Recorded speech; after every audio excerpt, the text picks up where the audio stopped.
You know, it's a big day for a lot of people, a big week for a lot of people in our community.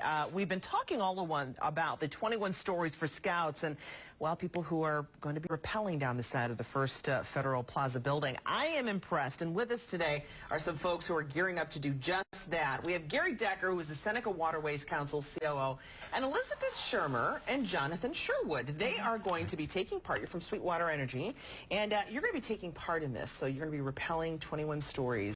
All of this to raise money for the Seneca Waterways Council and the wonderful urban scouting program that you have. Why don't you tell folks really quickly about the program, and then we can get to these two and see how they're feeling today?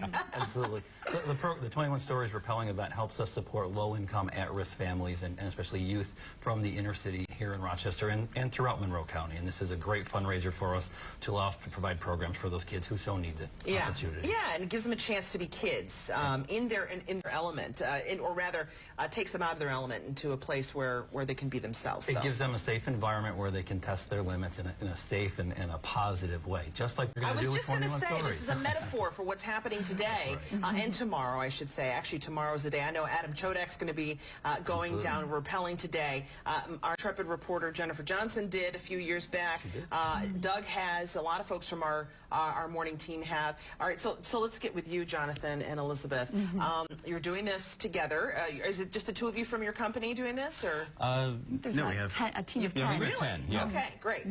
What are your thoughts right now? I mean, as you're thinking about this, I mean, the wonderful thing is they don't just leave you to your own devices. You get a training, if you will. Yeah, we get a few minutes of training. My wife Diana had done this last year, so it's incumbent that I at least stand up. Was there all kinds of like, are you going to do it? A little bit. Okay, good. But I gotta say, when she was hanging off the edge there, I mean, my daughters and I were there, and I had sweaty palms because that's. Did you? 21 Stories is a long way up. Yeah. How about you, Elizabeth? Oh, sure. My stomach feels like it's already plunged 21 stories.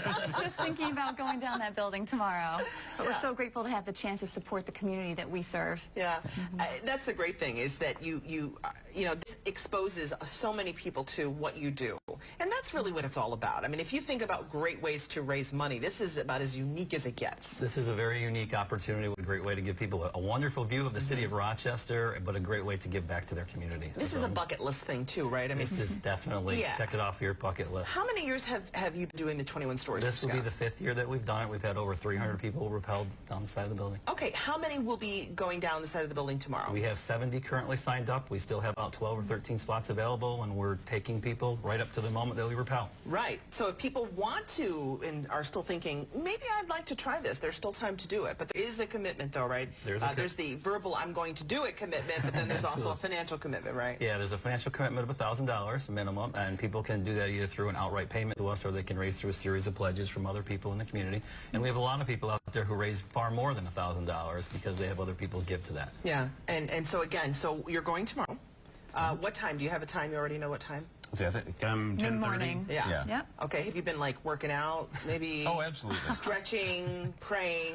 Making sure I can keep my breakfast down. Updating life insurance policies, things like that. Yes, of course. Exactly I'm kidding. The great thing is this is a very safe endeavor. The folks who run this are professionals, right? Yes. This is a professional company out of Canada who actually runs it for us every year. This is exactly what they do. It's a very safe opportunity, and we'll make sure that our people are safe and get to the bottom and get to tell a great story later. Yeah, and they do, and that's the great thing about it is people live to tell what happened and how much fun they had, and we're looking forward to hearing your stories tomorrow, so we will see you then. Excellent. All right, and the great thing is, actually, Gary's going to stick around because you're going to be joining us with some other folks who are going to be rappelling as well. They're going to be telling their story and sharing their excitement level. And we look forward. It's pretty high, isn't it? It's very high this way. Thank you both so very much. Thank you. Thank you. All right, we'll be right back after this. Coming up, food columnist Vince Press, one of my favorite people because he brings us food today with an awesome Italian favorite. He's showing us the best arancini in Rochester.